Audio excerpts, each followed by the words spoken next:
Good afternoon to everybody. As you know, this is the final lecture of the winter quarter in our lecture series on ethics in the COVID-19 pandemic, medical, social, and political issues. We will resume in the spring quarter on March 31st with Jeannie Farnan and Anita Blanchard speaking on medical education during the COVID-19 pandemic. Today, I am honored to welcome to our program Douglas White. Dr. White is Vice Chair and Professor of Critical Care Medicine at the University of Pittsburgh School of Medicine. At the University of Pittsburgh, Dr. White holds the Endowed Chair for Ethics in Critical Care Medicine. He directs the university's program on ethics and decision-making in critical illness, which is the first program in the country that has focused on ethical issues in critical care medicine. Dr. White graduated summa cum laude and Phi Beta Kappa from Dartmouth in 1995 with a degree in English literature. I had a degree in English literature, Doug, in 1963. He received his medical degree from UCSF, where he was inducted into AOA and completed his residency in internal medicine and a fellowship in pulmonary and critical care medicine, also at UCSF. While at UCSF, Dr. White completed a master's degree in epidemiology and biostatistics, as well as a fellowship in bioethics. I can anticipate that it was with Bernie Lowe at the time. Dr. White is an expert on end-of-life decision-making for patients with acute life-threatening illness. He's been continuously funded by the NIH since 2005 and has also received funding from a number of foundations, including the Greenwald Foundation, the Gordon and Betty Moore Foundation, and the Beckwith Institute. He's published more than 150 peer-reviewed research articles and has received numerous awards for his scholarship, including induction in the American Society for Clinical Investigation, the Grenvik Award for Ethics from the Society of Critical Care Medicine, and a Distinguished Mentor Award from the University of Pittsburgh School of Medicine. I could go on, but let me just say that today, as you can see on the screen, Dr. White's talk is entitled Equity, Efficiency, and Icu Triage during the COVID-19 pandemic. It's an honor to welcome back to the University of Chicago's programs, Dr. Douglas White. Doug, please. Mark, thank you for that really kind introduction. It's always an honor to be a part of a MacLean Center event. And I was looking at my calendar in advance of this, and I remembered that I gave a talk on the last year's seminar series on the doctor-patient relationship, and it was in, I think, late December, and it was the last in-person talk I gave prior to the pandemic breaking out in Wuhan and then things shutting down in the United States a few weeks later. And so I do hope that at some point in the coming months or years, I can be back in Chicago to have a conversation with you in person. But for today, this will have to do. So as Mark said, I'm going to be talking about equity, efficiency, and Icu triage during the COVID-19 pandemic. And these are my disclosures, grant funding, and then I received stipends from UpToDate for authorship and the American Journal of Respiratory and Critical Care Medicine as an associate editor. So for many of us, the first signal of how bad things were going to get during the pandemic came in March of 2020 with news out of Lombardy, Italy, which is a wealthy and very well-resourced area in the north of Italy, where hospitals were nonetheless catastrophically overwhelmed, far past their capacity. And I remember listening to a podcast with Maurizio Ciccone, who's an Italian physician and the president of the European Society of Intensive Care Medicine, in which he described scenes that were really unimaginable in well-resourced countries, completely full ICUs with hospitals, not terribly large hospitals receiving 20 or 30 new patients every day with acute respiratory failure requiring mechanical ventilation, and they did not have ventilators. And so there was just an overwhelming mismatch between need and resources to care for these patients. And although it's been really hard to get clear estimates about how many preventable deaths there were, it seems quite clear that many patients who would normally receive intensive treatment and mechanical ventilation died because there were simply no ventilators and beds and staff to care for them. And so I'd like to start today, we'll see if the technology cooperates, by asking you a series of questions that I hope will bring into sharper relief some of the ethical dilemmas that arise when allocating scarce ICU beds and ventilators during the pandemic. And we'll use the Zoom polling function. So please put yourself in the situation of, for example, being in charge of the triage committee, making triage decisions at your hospital. And imagine that you only have one unused ventilator and ICU bed and the staff needed to care for them. And also imagine that you've done all the right things in terms of expanding your capacity to care for patients. And, imagine you have patients in the operating rooms, all the surgeries have been shut down. The ORs are now ICUs. The anesthesia ventilators are now ventilating patients with respiratory failure. And imagine that all hospitals in the region are in an appropriate or in a similar predicament. So transfer is not really a possibility. And so the first question is, imagine there were two 45-year-old patients with acute respiratory failure and no other life-shortening conditions.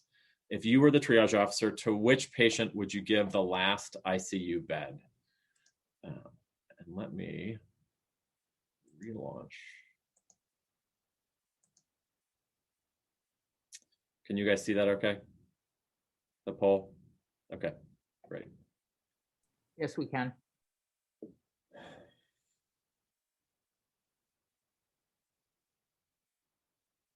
So I'll give it a few more seconds and we'll proceed.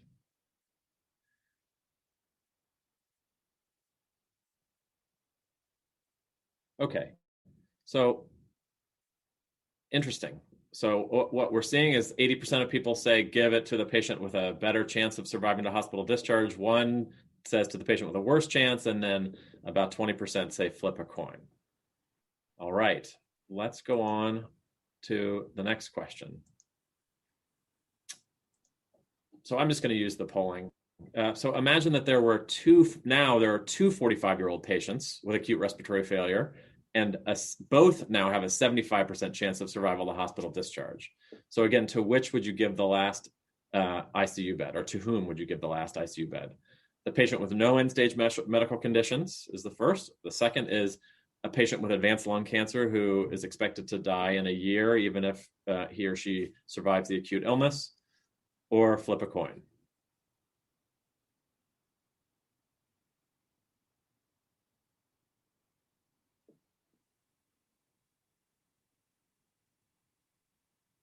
All right, a couple more seconds. All right, so a similar distribution with the vast majority favoring giving the last vent to the patient with no end-stage conditions, and then about 20% favoring to flip a coin. Sorry, I didn't, there we go. Okay.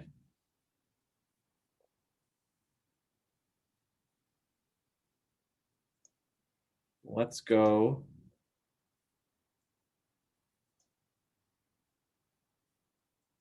Let me see if I can get to the next one.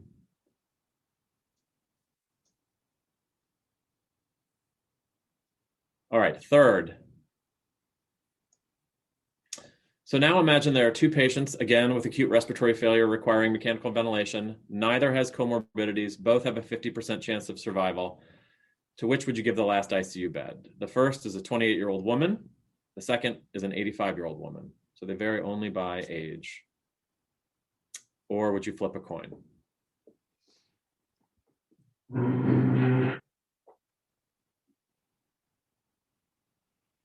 All right, couple more seconds.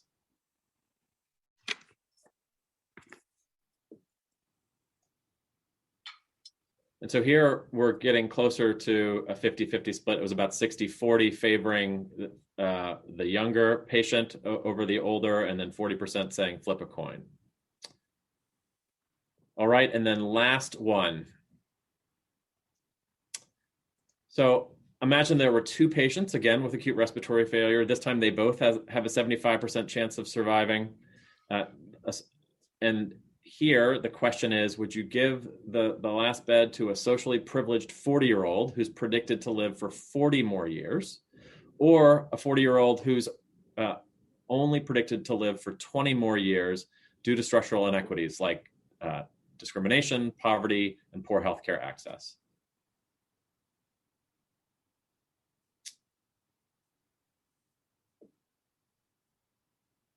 Okay. Couple more seconds.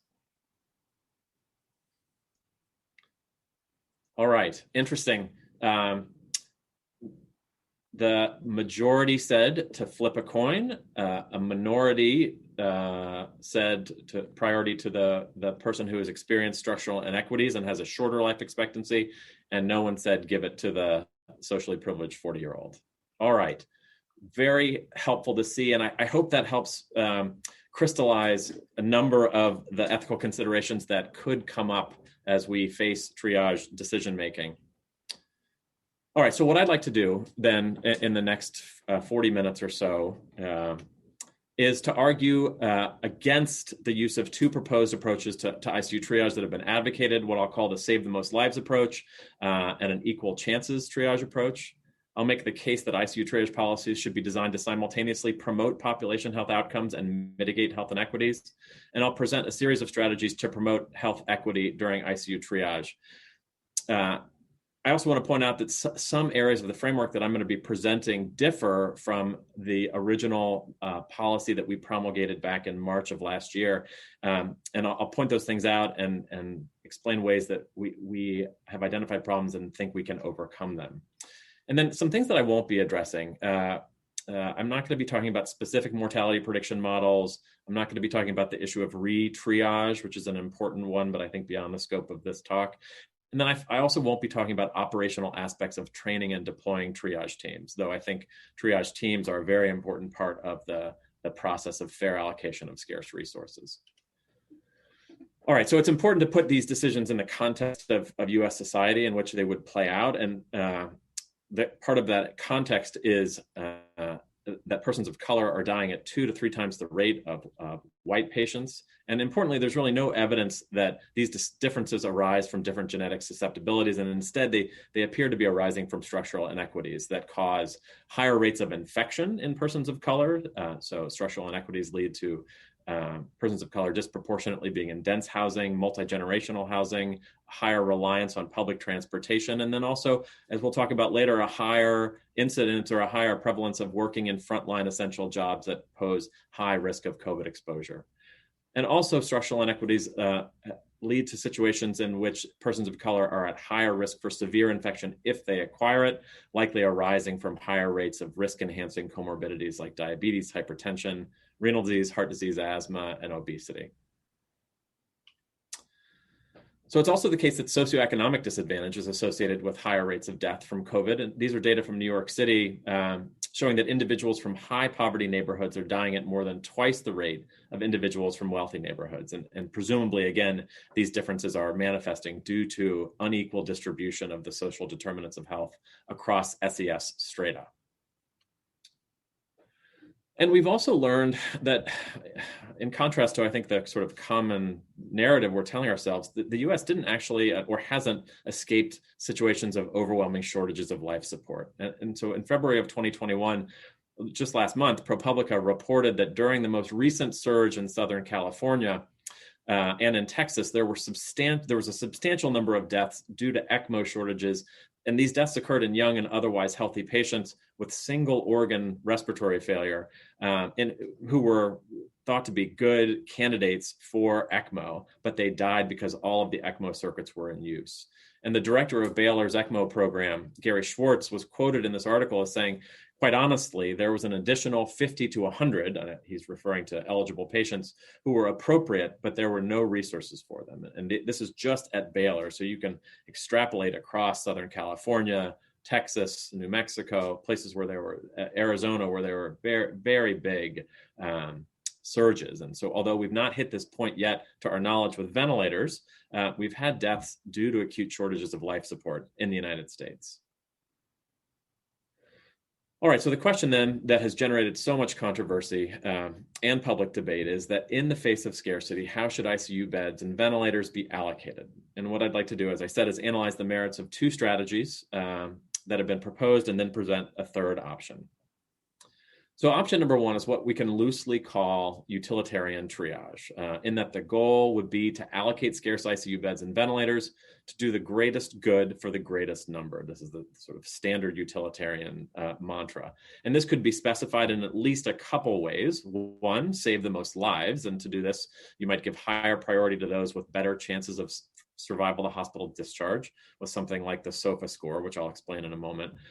And another specification that could be used independently or in combination would be to save the most life years. And here, higher priority would go to patients with more overall predicted life years remaining.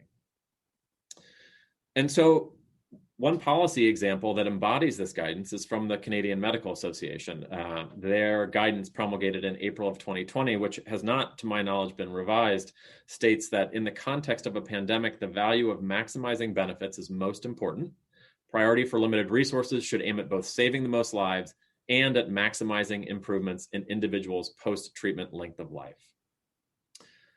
All right, so what's the problem with this approach? Well, the likely outcome with let's start with a maximizing life years gained strategy, is that it would unfairly deprioritize persons of color, the poor, and persons with certain, but not all, disabilities. For example, life-limiting disability, life-shortening disability, like cystic fibrosis, in which the average life expectancy is 44 years. And the reason is that there is a shorter life expectancy among the poor, persons of color, and then those with life-shortening disabilities.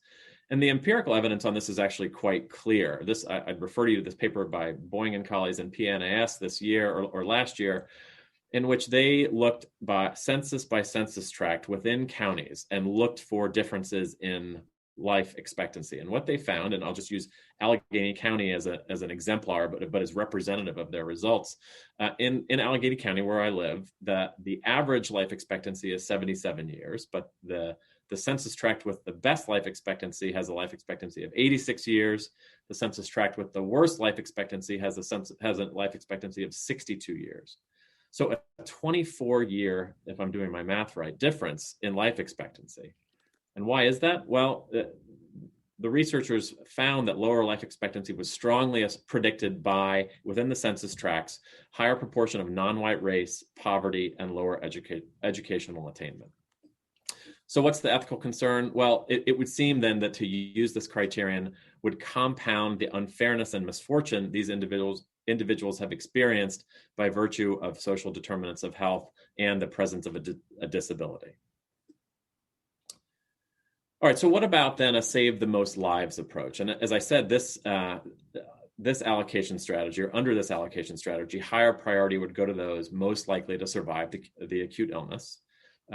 The most widely suggested metric for doing this, or for this categorization, is the SOFA score, which is calculated on admission and it assesses the degree of organ dysfunction in 6 organs, assigning points to each on a 0 to 24 scale, with more points ultimately meaning a worse prognosis. And so in pre-COVID studies, the SOFA score has been found to be quite accurate in predicting death, as evidenced by this figure on the right, showing that as the SOFA score increases, so does the mortality rate, such that the mortality rate is less than 10% in patients with a SOFA score of less than 5. It's greater than 90% in patients with a SOFA score of 12 or higher. Now, I think the predictive accuracy is less clear in COVID, and there was a recent JAMA paper looking at this, and perhaps we can come back to this as a topic of discussion in the discussion period. But as I said today, I'm trying to focus on the concept of saving the most lives rather than the particular criterion we'll use to quantify that. And so what's the problem with this approach? Well, just like the life year strategy, it appears that a save the most lives triage strategy would also deprioritize persons of color. And so in a study of more than 2 million infection-related hospitalizations that was published in JAMA in 2010, Meyer and colleagues found that Black patients with sepsis manifest more acute organ dysfunction than white patients. And remember that acute organ dysfunction is the same construct that's measured by the SOFA score and also, for example, by the Apache score. And I think really importantly, and specific to COVID, in soon to be published data in a large study out of the Yale New Haven Health System, Ben Tolchin and colleagues found that Black patients present with higher SOFA scores on admission than white patients. And I think what's important about this is, remember, it's that presentation score that in the context of scarcity would drive triage decisions. So the putative mechanisms for this are not entirely clear, but we could posit a couple things. One, that Black patients have a higher burden of chronic organ dysfunction from the social determinants of health that we just talked about.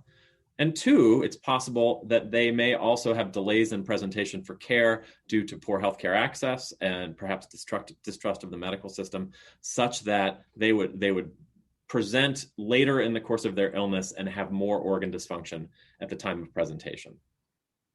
And the ethical concern, again, is the same, is that using this criterion, although it appears facially neutral, would likely compound the unfairness of unjust prior disadvantage. All right, and so I do just want to alert you to one thing that came up in this lecture series a couple months ago. One of the speakers advocated for Icu Triage using what he called a needs prognosis effectiveness framework. And what this framework would entail is basically assessing, does the patient need ICU care? And it would be, do you need a ventilator, or are you in shock and need vasopressors and close monitoring?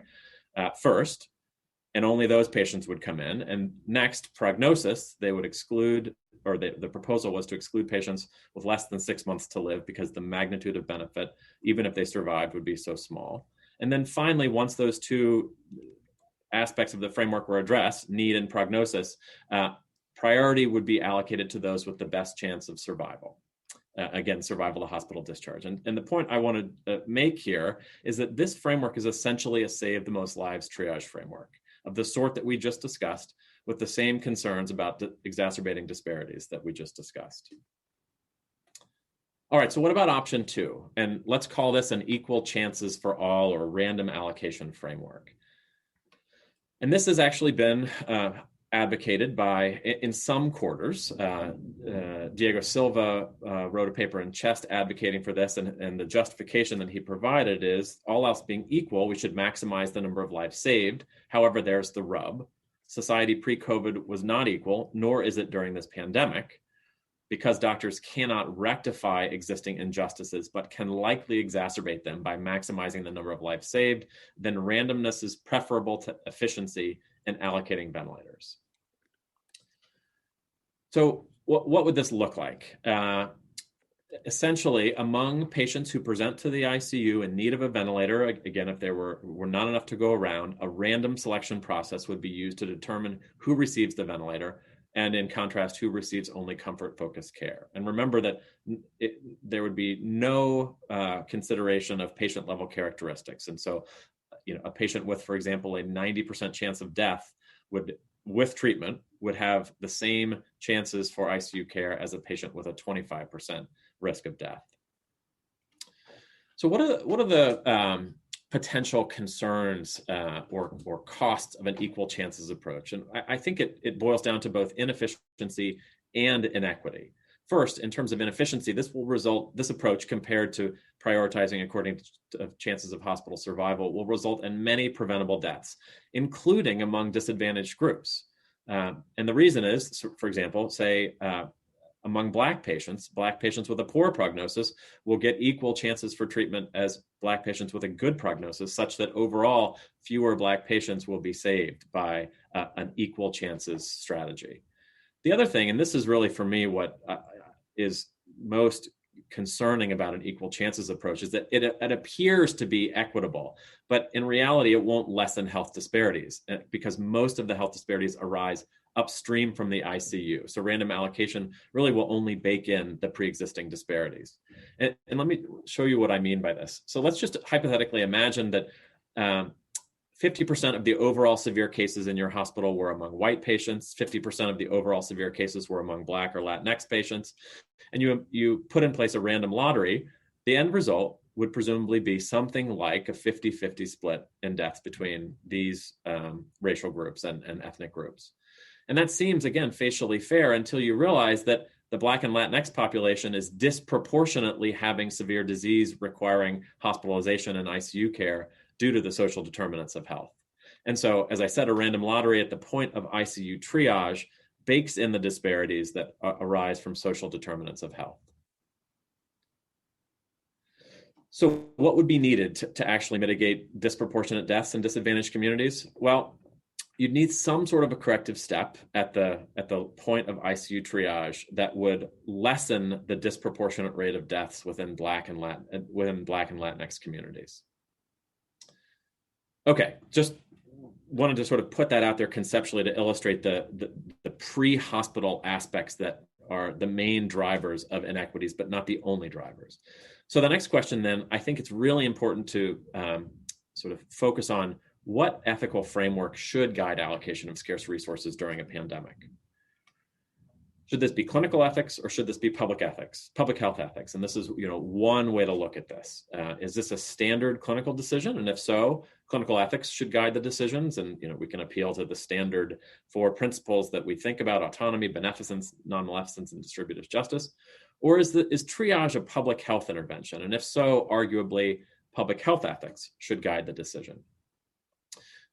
So just a word about the ethical goals of public health. It's really a topic unto itself, but Larry Gostin, I think, really nicely summarized the goals when he wrote that twin moral impulses animate public health: to advance human well-being by improving health, and to do so particularly by focusing on the needs of the most disadvantaged. And what I like about this sentence is that it really highlights two attributes or two goals of public health: promoting population health outcomes, and also promoting equity and fairness. Both of these goals, efficiency and equity, are central to public health. And triage during a pandemic arguably has characteristics of both a clinical decision and a public health decision. It looks like a clinical decision in the sense that it involves allocation of a medical treatment rather than a sort of a standard public health intervention deployed in the community. It's applied to individual patients rather than populations, and it occurs in the hospital setting rather than in the community. But it also looks like a public health intervention in the sense that it's happening and only happening because of a public health emergency that has caused unprecedented scarcity, such that not all valid claims for the resource can be met, and therefore patient autonomy will be overridden. Also, it's not doctors who are making the triage decisions, ideally, and as recommended, it's going to be triage teams. So again, it's evidence of pulling the decision away from the bedside. And similarly, many states have created policies to guide allocation decisions rather than defer to clinician judgment on this. Although I personally think that the public health frame is a better lens through which to view allocation problems that arise due to scarcity in a pandemic, I think it's possible to reach similar conclusions with either frame because distributive justice is arguably central to both medical ethics and public health. As I said, in medical ethics, we see it as one of the four main principles that clinicians and ethicists are taught to think about. Though I think there's also really quite clear agreement that there are serious justice problems with the actual delivery of healthcare in the US. As I said, I think public health is arguably much more focused both in theory and practice on distributive justice, given what it calls its special attention to the worst off. But overall, one way to think about healthcare and public health is that they are both ways, or two different ways, to deploy society's resources to help individuals achieve the level of health they need to pursue their own conceptions of a meaningful life. And so I think we need a substantive conception of distributive justice to inform this question and questions that arise with ICU triage. And I would argue that we can find it in Norm Daniels' extensions for health and healthcare of Rawls' general theory of justice. And not to go deep into Rawls here, I think many know that he argued that a social contract among citizens would include three general principles of justice: a principle protecting equal basic liberties, a principle guaranteeing fair equality of opportunity, and what he called the difference principle, which allowed some inequalities so long as those inequalities benefited the worst off. And Norm Daniels extended Rawls' theory into health by arguing first that health is of special moral importance because it's essentially required. We need to be healthy in order to pursue a life of meaning, or we need to be adequately healthy. And second, he argued that health inequalities are unjust when access to healthcare is inequitable or when the social determinants of health are unfairly distributed. He also argued that health spending should be arranged to foster fair opportunity to achieve what he, I think sort of awkwardly called normal species functioning over a lifetime. But I think what's important is that in this sense, fair equality of opportunity can be seen as a rule of redress. Resources should be distributed to overcome unjust disadvantages in order to give people a fair chance in life. So how does this relate to triage? Well, I think one implication is that it's possible to justify a focus on saving more lives, not through the standard thing, but instead by appealing to the idea that individuals have claims on society to protect their opportunities by avoiding a foreshortened life. And if we can't meet all of those claims, we should respect as many individual claims as possible. And of course, notice that there's the ceteris paribus clause in here, all else being equal, but we've just talked about all the ways that not all else is equal due to entrenched structural inequities. And so the question is, what should we do with ICU triage in this situation? We talked about option one, which is simply ignoring the inequities, trying to save as many lives as possible, and accepting that ICU triage will worsen disparities. And we talked about option two. I should say, I think option one is a bad idea. We also talked about option two, which is to say, listen, we can't allow triage to exacerbate disparities. It's just unacceptable. And therefore, we should resort to a lottery, even if fewer lives are saved. And I also think this is not an ideal approach. But I think there's a third option, which is essentially to include triage criteria that get us closer to the all else equal requirement and then save as many lives as possible.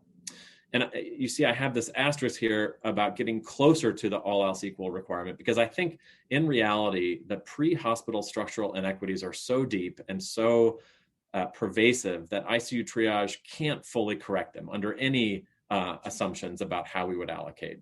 And so instead, I think a more modest and potentially achievable proposal is to ensure, one, that triage does not exacerbate disparities, and two, that it hopefully mitigates them. And I think it's really important to view ICU triage as part of a suite of interventions that are equity focused during the pandemic. Things like disproportionately allocating COVID vaccines, medications, and testing to disadvantaged communities are arguably probably a much more powerful way to mitigate disparities. And then also, of course, we should pursue broader efforts to dismantle unfair distribution of the social determinants of health. But I think of it as a suite of interventions rather than trying to put all of the work on the back of any one of these disparity mitigating strategies. Okay, so in the last portion of the talk, I'd like to present 5 strategies that I think would allow us to simultaneously save lives and promote equity during triage. And I really do want to flag for you that this article, which was published in the American Journal of Respiratory and Critical Care Medicine several months ago, presents what I think are really important revisions to the initial triage framework that we published in JAMA last year.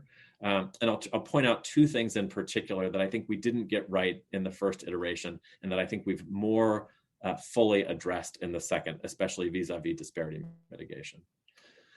All right, so in my view, the most important intervention is regional coordination to prevent triage. And so what do I mean by this? This is really deploying robust, what are called load balancing strategies, such as inter-hospital transfer of patients to open ICU beds when a hospital is about to have to triage patients because of scarcity, And also, the states and the federal government have allocated stockpiles of ventilators and clinicians, and these resources could be allocated to particularly to safety net hospitals. So I get that this is quite boring. This is hospital operation stuff. I would just point out that the ProPublica article did a really nice job of laying bare the consequences in terms of avoidable deaths when California did not have these sort of basic inter-hospital transfer and load balancing strategies in place. And you also might say, listen, this is just not possible. You can't get competing healthcare systems to cooperate in this way, especially when insurance issues vary and money is on the line. But I would just point out that Arizona is an excellent example of how it's possible to actually implement this, and doing so probably prevented a worsening of disparities during their most recent surges. And so in Arizona, in 2020, especially late 2020, there was a very large surge of cases in the Navajo Nation, which is on this map in the Northeast, and each of these dots is at the location of a hospital. What you see is that there are not a lot of hospitals in the Northeast in the Navajo Nation. This is in large part because of the chronically underfunded Indian health system, which wasn't able to meet demand. But at the same time, there were open beds in better resource areas of the state like Phoenix and Tucson.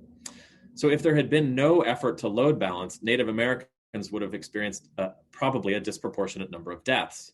But early in the pandemic, the Arizona Department of Health created what they call the Arizona Surge Line to address this. And what this is a cooperative system among nearly all of the 130 hospitals in the state to load balance so that all patients can be treated. The idea is it facilitates transfer and coordination of transfer of critically ill patients from an overtaxed hospital to hospitals throughout the state and also New Mexico with more resources. And the result was more than 5,000 patient transfers and no need to resort to triage, despite Arizona actually being one of the hardest hit regions per capita in the world.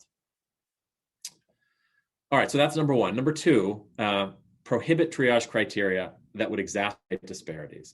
And so the criteria that in my view should be prohibited are long-term life expectancy, judgments about quality of life, gender, race, ethnicity, sexual orientation, and disability status, and then also broad social worth, such that it should not matter whether you're homeless or the CEO of a hospital. And here I want to point out somewhere where I think we got it wrong in the first framework, and particularly that's on inclusion of what I would call near-term prognosis. And the idea here was that duration of benefit mattered, and the way we specified that was giving with a point system.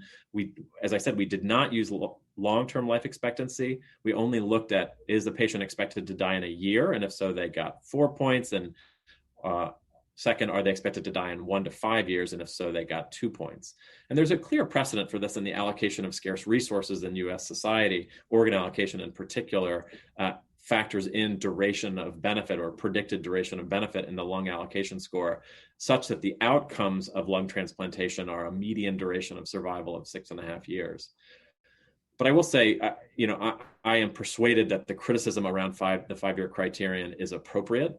The main 2 bits of criticism were skepticism about clinicians' accuracy in predicting over the 5-year horizon, and then also a concern that it may contribute to disparities. And so my view is that this criterion should be dropped, and we should focus on an even shorter horizon, 6 months or a year only, and then everyone above that should be treated equally in that regard. And really for me, the reason was I truly don't know whether this criterion will exacerbate disparities. I think we're going to see some data coming out that suggests that the 1 to 5 year criterion won't. But what really changed my view was looking at it through the lens of people who have only several years of life left to live. They stand to gain considerably from not dying. And therefore, I think they should be viewed as having a valid claim on the resource. Okay, so third, apply a correction factor to triage scores to reduce the impact of structural inequities. And there's much to say about how best to operationalize this. Again, we can push this to the discussion for some of the details. But one feasible option is to use a measure like the Area Deprivation Index and subtract points from triage scores of individuals from highly disadvantaged communities. And so the ADI, as it's called, is what's called a geographic measure of socioeconomic disadvantage on a 10-point scale, with 10 being the worst disadvantage and 0 being the most privileged. It's basically address-based, so you type in a patient's address, and it's calculated at the level of the census block, which is about 1,500 people on average. The U.S. Health Research and Services Administration originally developed this, and it's based on 17 different measures of disadvantage that are listed in the box. Scores greater than 8 in a variety of studies have been associated with worse health outcomes across a number of health conditions. And Amy Kind at the University of Wisconsin has made a really easy to use public and free online calculator for this, where all you need to do is enter the patient's home address, and it tells you the degree of deprivation in the census block from which they come.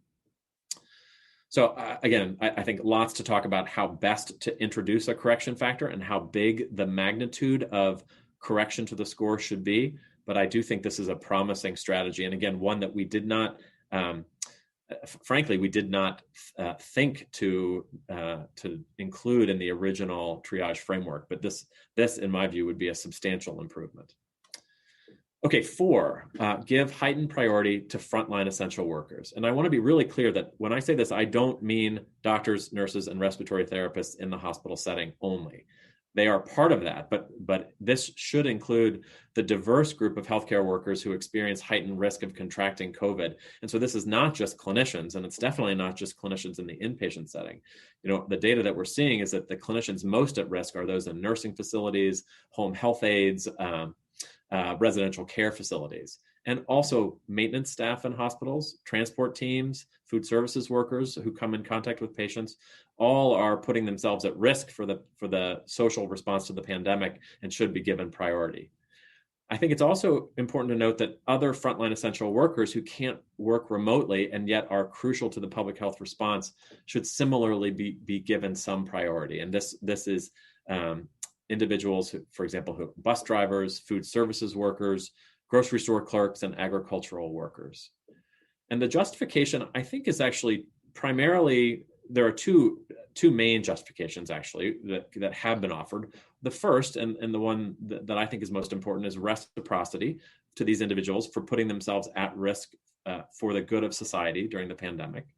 And second, this notion of instrumental value, in that having these individuals at work will save more lives in the long run, and we should therefore incentivize it. Another criterion, or another reason to give frontline essential workers some priority, is that doing so would mitigate disparities, because studies from both the Kaiser Family Foundation and the Pew Research Foundation have found that deaths among essential workers are disproportionately among the poor and persons of color. And then fifth, and the one that has generated the most heat, is giving some priority to younger patients.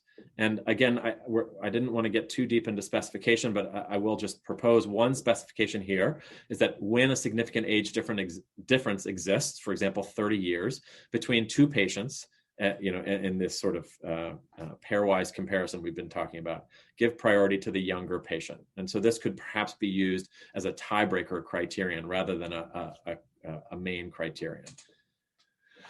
And the justification for this is the same as we talked about before, is fair equality of opportunity. And the simple way to think about this is that those who die young are the worst off, in that they've had the least chance to the least time and the least opportunity to develop and carry out their conception of a meaningful life. And we don't have time to fully delve into it, but I want to point out a recent paper published in Bioethics by Lars Nielsen, in which he extended Daniel's prudential life planning view to apply to the absolute scarcity pandemic situation. And he really drew on the Rawlsian veil of ignorance to argue that prudent contracteers, as they're called, would choose to be treated at younger ages rather than older ages if they couldn't be treated at both, because the opportunity costs of dying young are significantly more dire than those of dying at old age. It is a profound form of disadvantage to die young through a variety of different lenses. And Daniel Sharp really nicely talked about sort of total life disadvantage in this paper in Journal of Applied Philosophy, presaging the issues that are coming up now. So there have been a few misunderstandings and mischaracterizations of this criterion, and I just want to address them. Some have said, well, you're using age cutoffs and age cutoffs are impermissible. We're not advocating for age cutoffs. We're saying every patient who has a claim and a typical indication for ICU care should be eligible for it. And this is not a fair Ennings approach, which would say, listen, once you hit age 75, you're excluded from access to ICU care. So that's not at all what we're proposing. Second, there have been allegations that this devalues later years of life. And with this, on this point, I strongly disagree. This framework treats each year of life across the lifespan as equally valuable and of equal quality. The issue is of giving people equal opportunity to live a full life. And then finally, there's certainly been allegations that this is just veiled utilitarianism, that the justification and intention is simply to maximize life years. And that is absolutely not the case.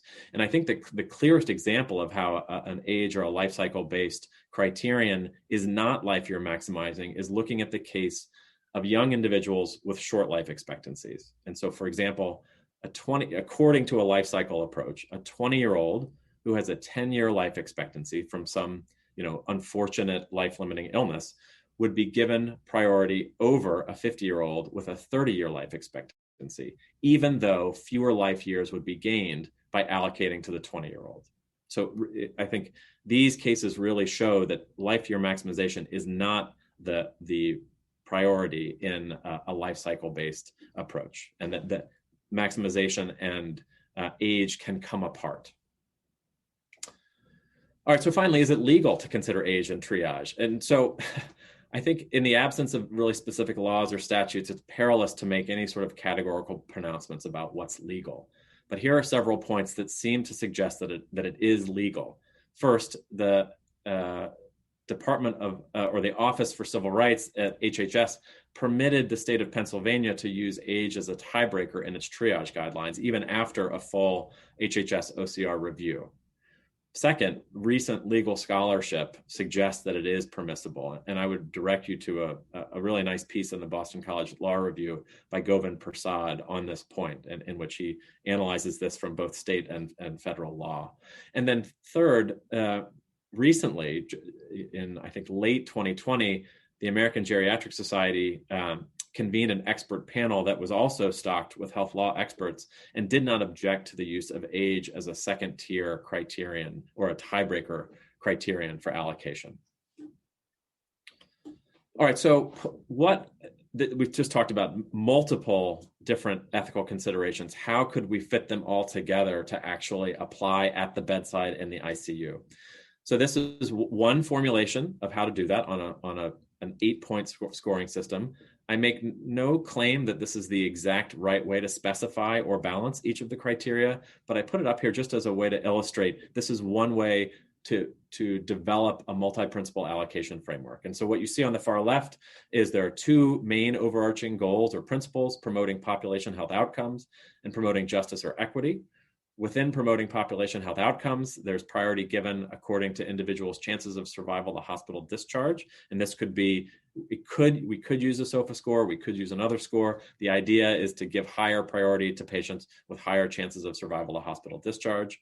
And then the only consideration related to duration of benefit would be, is the patient expected to die within a year or 6 months? Again, I think people will reasonably disagree about what the right horizon is. And if so, they shouldn't be excluded from access to ICU care, but they should be given lower priority in the queue. And then on the justice and equity front, there are three different things that I think would be appropriate to counterbalance the structural inequities that disadvantage certain groups. First, correcting for structural inequities using something like the ADI. And as I said, this could be subtracting 1 point from triage scores if the patient's ADI is 8, 9, or 10, which is, again, the highest levels of disadvantage in society. Second, giving some priority to essential workers, which could be specified by subtracting a point from the triage priority score if a patient is an essential worker in a high-risk occupation.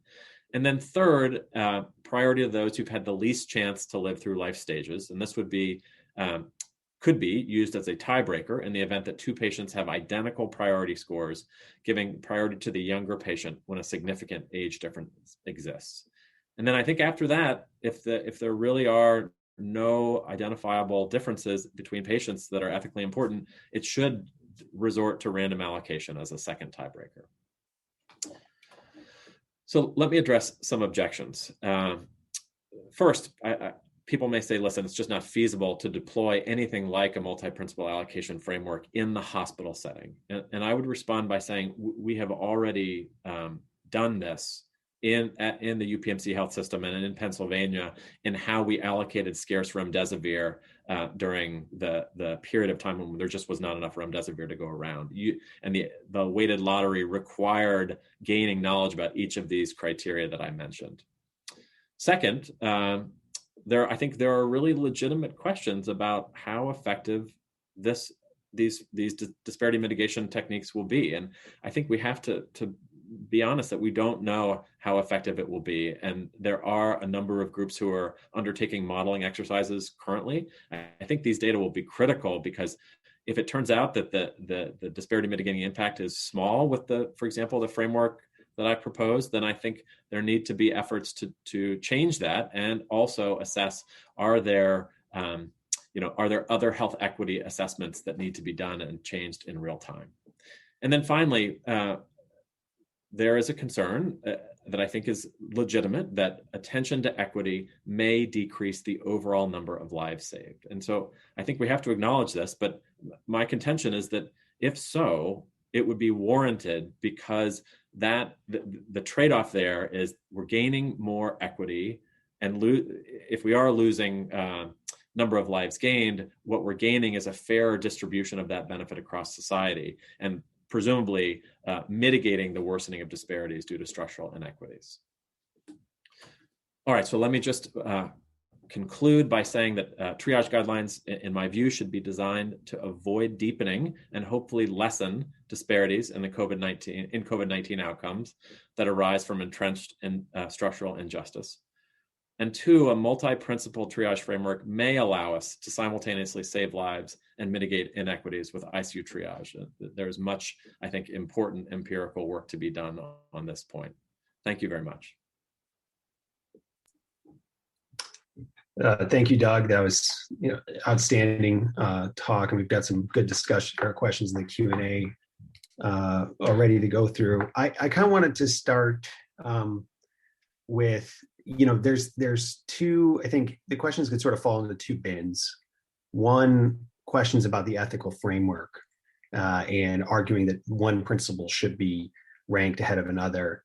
And then the second bin is questions about how do you operationalize that framework. And, those of us who've worked in the COVID ICU and kind of sort of imagine what this would be like, recognize how challenging it would be, I think, to actually implement one of these scores in practice.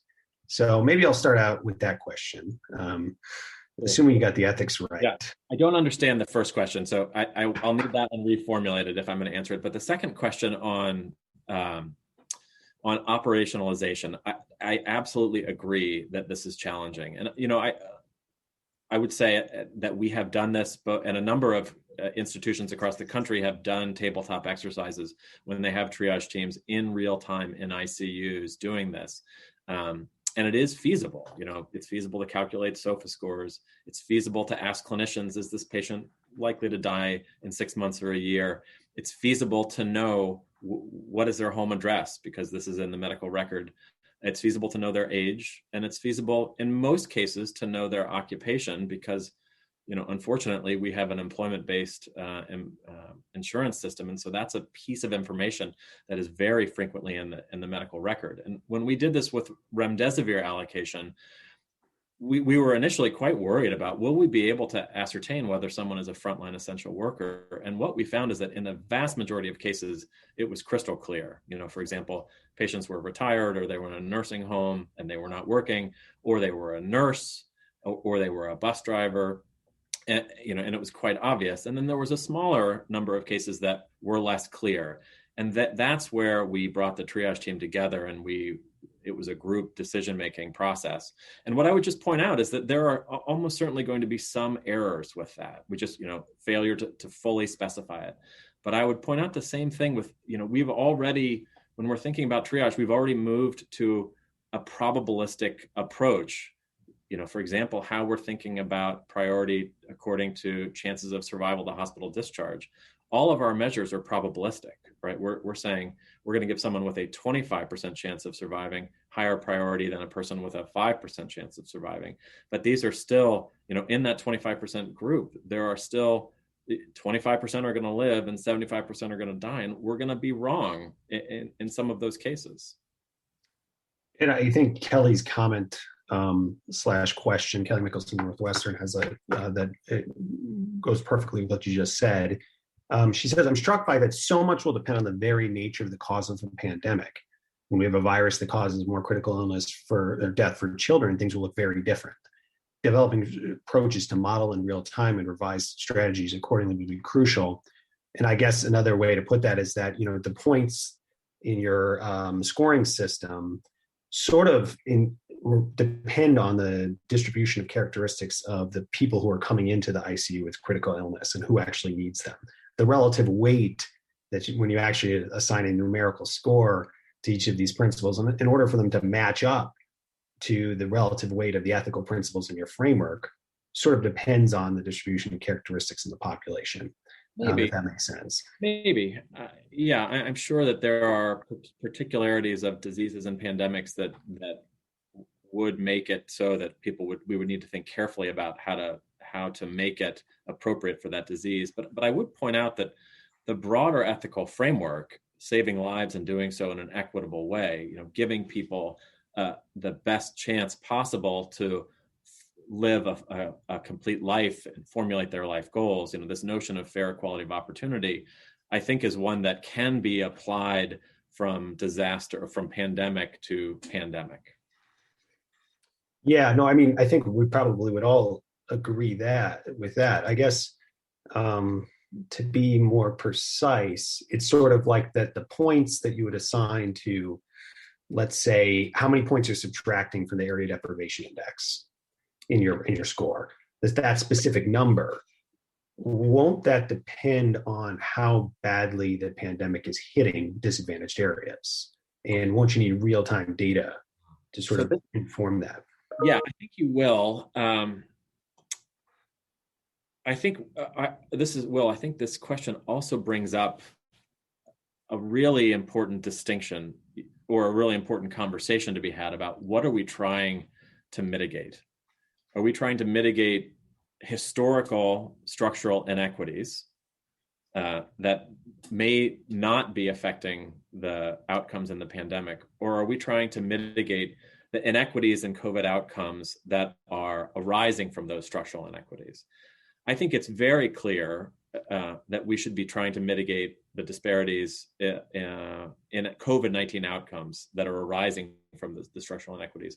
I think the sort of counterfactual, if these inequities were having no effect on outcomes, should we be intervening with our allocation strategies to mitigate them? And that, I think, is an empirical question about what will be most effective and powerful in attending to historical injustices.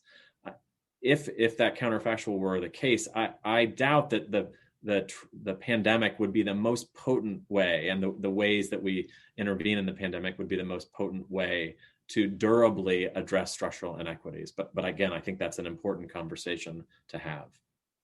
I think Asim Fidela's question fits well with this.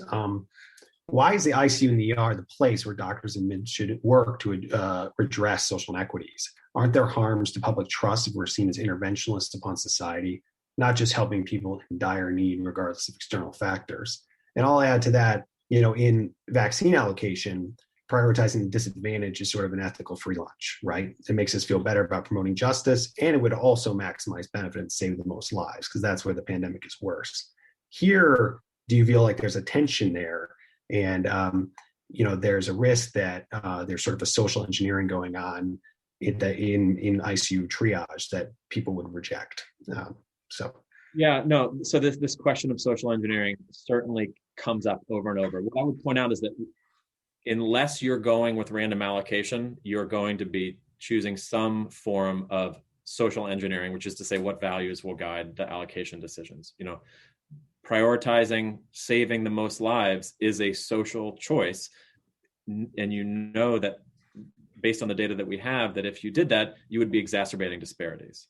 So I think on both sides, people can justifiably say, well, that's social engineering if you are intervening to try to mitigate the circumstances that cause individuals to have less of an opportunity to live a complete life. And I think Robert's question when we were talking about complete lives is perfect. He asked, wouldn't prioritizing life cycles be another form of ageism? The 20-year-olds next 10 years are more valuable than the 50-year-olds next 30. Are there more valuable cycles of life based on others in the order in which they occur? And I think that, the sentiment there is that fair innings or prudential lifespan equity ultimately, has to be ageist in some way, right? I mean, it's saying that, and so anyway, I guess I'll leave it there, or for you to address those concerns. I should say I do not agree that giving some priority to the young is ageist in a discriminatory way. The young are the worst off, which is paradoxical in the sense that we often think about older adults as the worst off, age-based discrimination in other contexts. But in this view, older adults have had the most chance to live through life stages, and younger adults have had the least chance. And so I think that it's really important to, if we do believe in fair equality of opportunity, to look at this and say, this is a way that we could help individuals who've had the least chance, and who are the worst off in this important way, have that element of the experience in the pandemic be less damaging. I also get that this is incredibly politicized, and it is because the elderly have been stigmatized in other ways, that we can't simply characterize them as just the best off. But other, philosophers have written about total life advantage, and almost without exception, the conclusion has been that the longer you live, the more total life advantage you have, and the earlier you die, the worse off you are in that broader conception. So I guess I have a specific question about your ethical framework and the difficulties in developing a multi-principle ethical framework. Specifically, you have to weigh principles against one another and assign proportional weights, or you have to do it in a lexical manner and say, this one's first, and then you got to do that one. And both, what do you think? I guess my question is, what do you think is easier to operationalize? A strict lexical framework or one that has weights?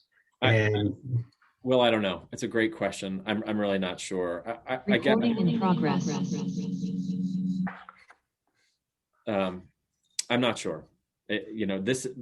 I think it's a really important question, and one of the things that I think we are now learning a year into the pandemic is that when we're talking about allocation, we really need to be bringing in people who think about allocation for a living and think about all of the allocation mechanisms that are available, lotteries, categorized priority systems, and to work with the operations people in hospitals to think about what is actually deployable. And so, the groups that we worked with at MIT and Boston College to develop the weighted lottery to allocate remdesivir, I found it incredibly illuminating to work with these individuals who most of their work has been in allocating scarce spots in schools with lotteries, and how to do this well and effectively. But the broader point too, Will, I would just say there are a number the design choices are value laden. In the way that we set and the way that we weight different principles will achieve different outcomes or will manifest different strength of belief in particular values. And so this is an area where I think it's really important, number one, to have good modeling of what would the actual consequences be of, for example, subtracting 2 points from the triage score for the ADI, or 3 points, or 5 points, or no points, and what would be the effect of the essential worker criterion. So that's number one. I think really good data is going to be important. But the other part of it is that because these are value choices, I think that this is, and I say this with some recognition of the irony, I think this is something where we need quite a lot of public engagement on how should we make these, what often will amount to efficiency equity trade-offs or equity trade-offs between groups. And so there's been some good work on public engagement. Lee Daugherty and Ruth Faden out of Hopkins have done, I think, the most robust work using democratic deliberation to really engage stakeholders in from a diverse sector of Maryland, bring them in for a half day, really sort of teach them up on the key issues, and then get their more informed priorities on this. But there's not been a lot of it, and obviously where we are right now, there's almost certainly not time to do that in the kind of robust way that needs to happen. All right, well, I have to ask you one question about Maryland. So part of the deliberative process that they decided through their community engagement was that they wouldn't withdraw care on anybody in the ICU without their consent. So that's sort of buried in the Maryland protocols that there would be sort of no reassessment, is my reading of it anyway. And this is a big sticky issue in all of these things. We love these thought experiments of 4 patients in the ER and we have 1 vent, but I think in practice, the decision to withdraw care of someone who's not getting better, whose prognosis is quite poor, who's in the ICU, may end up being very dominant in these processes. What do you think about that? I know that was something you intentionally set to the side during this talk, but I know there's an answer in the Pennsylvania interim standards of crisis of care that you put down, but has your thinking evolved on that issue at all? Well, okay, so I did not know that Maryland had specified in their state guidance that there would be no retriage. That really surprises me. The public engagement that they did clearly expressed a public discomfort with it. But I think this does really raise important questions about how should we use the results of public engagement normatively in policy setting. So I'm not sure, that's just a sort of a comment. In terms of how I and how we are thinking about it, we absolutely are thinking that retriage is ethically appropriate. But, when I see groups saying that you should reassess in 48 hours, and if the patient's not getting better, you should withdraw life support, I think that is really misguided, especially given what we've seen about the pandemic and how COVID in particular plays out, where it can take many days for patients to begin to declare themselves. And so the way that we've operationalized this, at least internally at UPMC, is that the only indication for retriage in the immediate several days after a patient is, for example, intubated, is if they are truly sort of, for lack of a better term, crashing and burning. If they're, moving into multi-organ failure and refractory shock, and we just can't keep them alive. So something close to futility. And then the duration of the trial, again, we I think set it somewhere in the 7 to 10 day range, and I would have to go back and look at it, but long trials. And so, Will, my thought is that because the trials are going to be so long, that likely will push the decision upstream, in the sense that if you have, if once a patient's on a vent, they have it for 7 or 10 days, unless they're, imminently dying, that's going to fill up the vents quite quickly. And then you're probably going to run into more front side initial triage decisions where the question is, we have 2 or 3 ventilators and 6 patients, how do we allocate them? Sounds like something that needs empirical modeling, but I would of course like to ask you questions all day, but I should definitely make sure I'm getting to these good ones that now I see in the chat. Rupali asks, do you think prioritization protocols should be regional or even national so there are consistencies across states? In LA County, there's some great reporting in Wall Street Journal about how literally every hospital was slightly different. Yeah. Yeah. So I think that's a hot mess, to use a Pittsburgh expression, where you have every single hospital. It's a hot mess, and it's incredibly inefficient to have every single hospital trying to, often from whole cloth, develop something and stand up something thoughtful and and not full of sort of operational problems. I'm also somewhat leery of a national standard, though, I'll say. I think there are, the reason that we are state dominated at the level of medical practice is that there are potentially real value differences across the residents of different states. And I think it would be permissible for different states to end up with different triage frameworks. So I think the way that I have sort of come to it, in my ideal, there would be national level guidance in terms sort of comparable to the Uniform Determination of Death Act. So a model policy that is developed by a very thoughtful group at the national level that really articulates the choices and the values entailed in each of them, but is not required that every state adopt it. And yet, if states find themselves, as many states did, kind of, up a creek, that they could pull on a somewhat authoritative guidance document, at least as a starting point, to do 80% of the work, and then let individual states get to the harder conversation about the more subtle value judgments at the level of particular criteria and balancing. I have to get to Monica's question because it echoes one I have too. She says, thank you, Doug, for incorporating distributive justice and racial equity into your ethical frameworks for ICU allocations. And I think more generally, we all thank you for doing the incredibly difficult task of taking these ethical principles and putting something down on paper and sort of putting your nickel down in formalizing them into an operational framework. I mean, that's literally been a national leader in this space. And, thank God we didn't have to do this in a widespread fashion, but if not for your work, we would have been in an even worse situation. But so she says, it's been a delight to watch your work evolve. How have these your newer recommendations to incorporate ADI and these racial equity modifications been received by the general public and your colleagues? Yeah. Well, first, thank you for the kind words. I can only say that I wish I had gotten it more right the first time around, frankly. The reception, I can't speak for anything nationally representative, but what I will say is that Pennsylvania, as a Commonwealth, has adopted a revision to their guidance for scarce resource allocation that explicitly states one of the goals is disparity mitigation.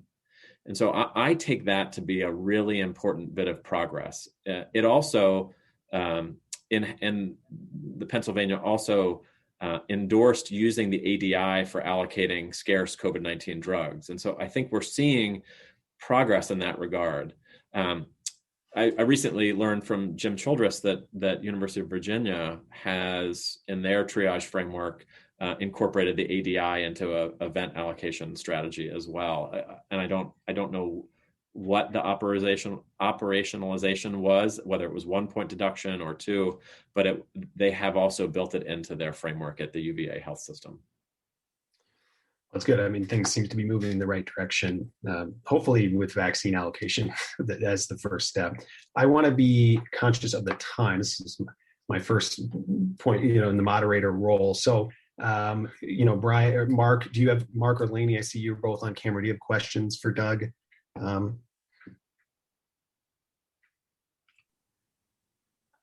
Asim wrote a follow-up question to you, Doug. Asim Padelo, who's now at Medical College of Wisconsin, he originally was the one who had written the comment about is the ICU and the ED the proper place for societal redistribution? He then wrote a related concern. Targeted interventions demand targeting cause to corrective. This corrective seems downstream/upstream and not focused. Why should the costs be borne by individual patients who may not have contributed to this inequity? Yeah. So I think this reflects the challenge of what to do with a framework applied at the bedside or applied close to the bedside, even if it's not applied by clinicians. We have, as clinicians, I'm a clinician as well in ICUs, I think we have an intense feeling that we have individual level obligations to our patients, and we have, I think, very strong psychological impulses for rescue in the individual. At the same time, I really do think that this is a public health intervention, and that in some ways, bedside clinicians should be blinded to this, and we should treat this as we treat, for example, the question, where are we going to send the excess ventilators? That's a macro allocation decision that is potentially could be used to mitigate disparities as well. If there are 5 different hospitals having in the midst of a surge and don't have enough resources, sending 80x ventilators to the disadvantaged hospital and 20x to the privileged hospital, that is a public health intervention designed to mitigate disparities. It's a social engineering intervention, if you want to use those terms. But I think you can, on the flip side, argue that this is an intervention that is designed to mitigate the unfairnesses that exist in society now. And so my view is that it is psychologically more difficult to do it in individual patients, and yet it's still permissible.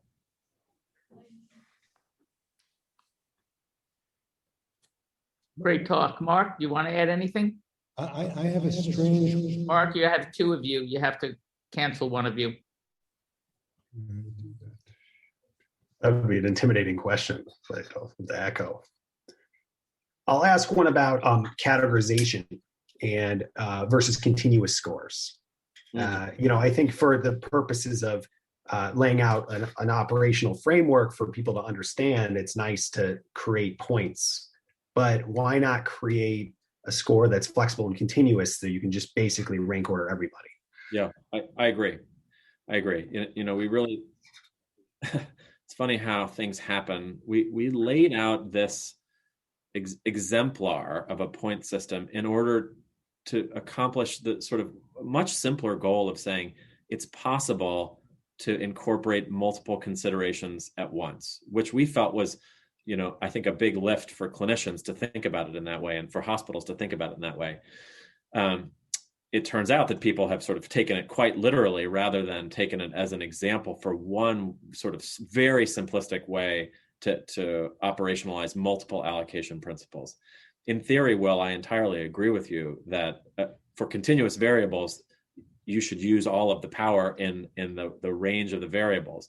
What that ends up looking like is something that's going to need to be computer-based, and doctors won't be able, or triage teams won't be able to, sort of do it on a piece of paper at the bedside, probably. And so that, I do think it's worth thinking about that level of operational complexity in small and rural hospitals, unless we have some sort of state or national, here is a web-based tool that you can use to do this. There will probably be small hospitals that are doing this with pieces of paper. Yeah, I know it constrains your ability to do complicated things like save most lives subject to mortality being equivalent across racial and ethnic groups, for example, and formally putting in that mathematical constraint. It's hard to get a solution to that problem mathematically that you can do on the back of a napkin, totally. when your ICU is burning down. Yeah, absolutely. I mean, you look at just one very, very quick comment on this. If you look at the lung allocation score and how we think about allocating other scarce goods, J-1B visas, slots in charter schools, the allocation frameworks are so much more incredibly complicated and mathematically intense. These allocation experts look at these sort of point systems and they're sort of blown away at how simplistic they are. And I totally agree that that's true. And yet I have from the last year and talking to lots of different hospitals about this, I have real misgivings about anything that's any more complicated. I think we're already sort of right on the edge of what hospitals can do.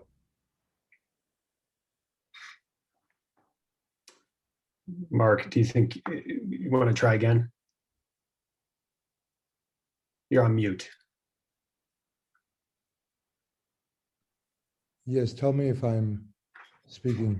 Oh, good. Thank you. I loved your talk. I love that second paper that you and Bernie jointly wrote. And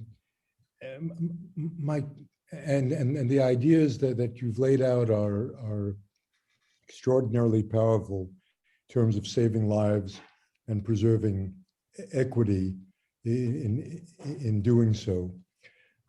My question is whether there, or how good is our data, nationwide or locally even, on whether institutions or cities or states or areas or the country follow any of these guidelines. That is, how good is the data on triage and allocation? Is there available data, or is it simply from a few institutions or locations?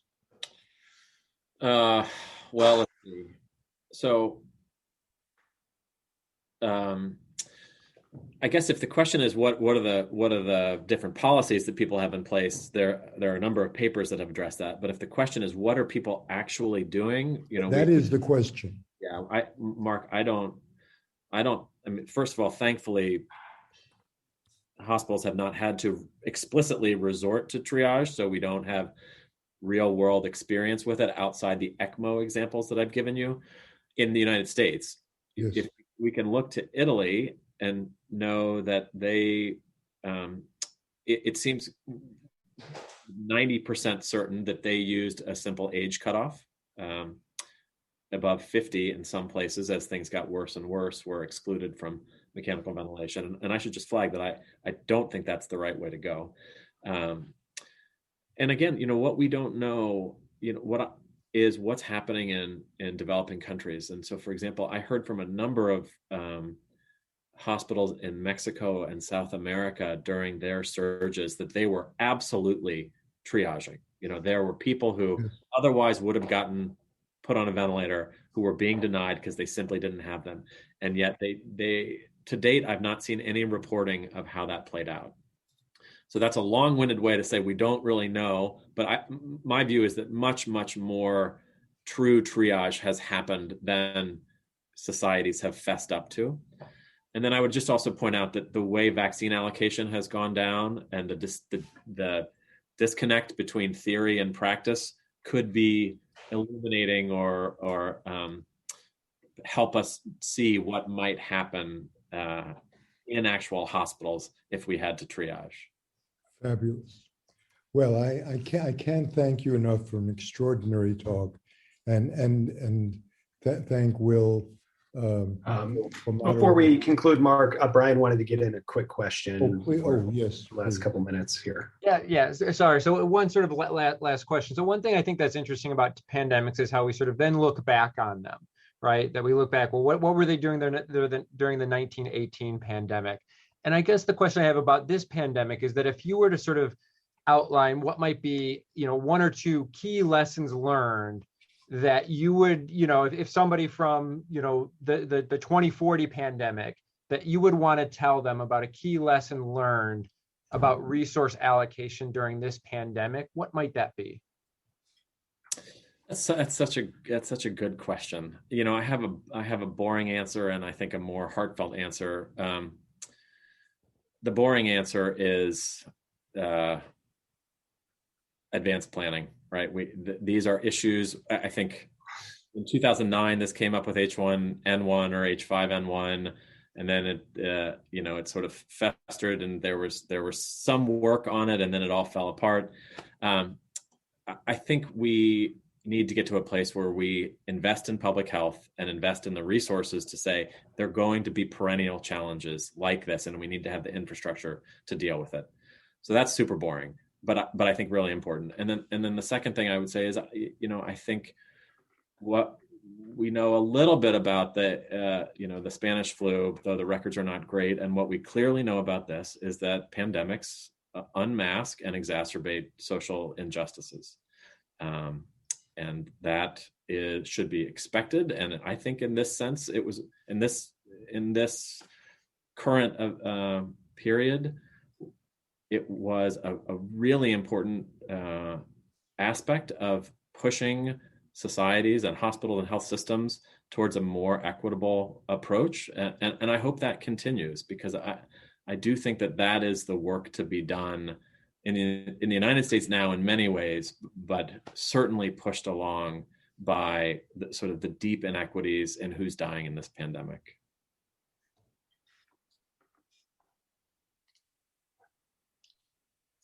Well, I think we're about out of time. Sorry we didn't get to all of the questions in the chat, but I don't want to extend my thanks for you coming to speak to us. That was an excellent conversation, a very challenging topic. And again, really thank you for your leadership in doing the hard work of taking these ethical principles and actually coming up with a plan, which is so hard and so challenging for those of us who study this area. Mark, do you have anything else to add? Only to say to Doug that this is 2 consecutive years that you've joined us, once in person and once on Zoom.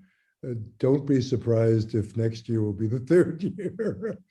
And with luck, it'll be back to in person. Count me in. We're eager to see you, yes. Yeah, Mark, count me in. I'm sorry that I can't be there to field the arrows in person. It's much more fun when I can actually see the face of the person who strenuously disagrees with me. So hopefully in the future. Good. Thank you so much. Okay. Take care.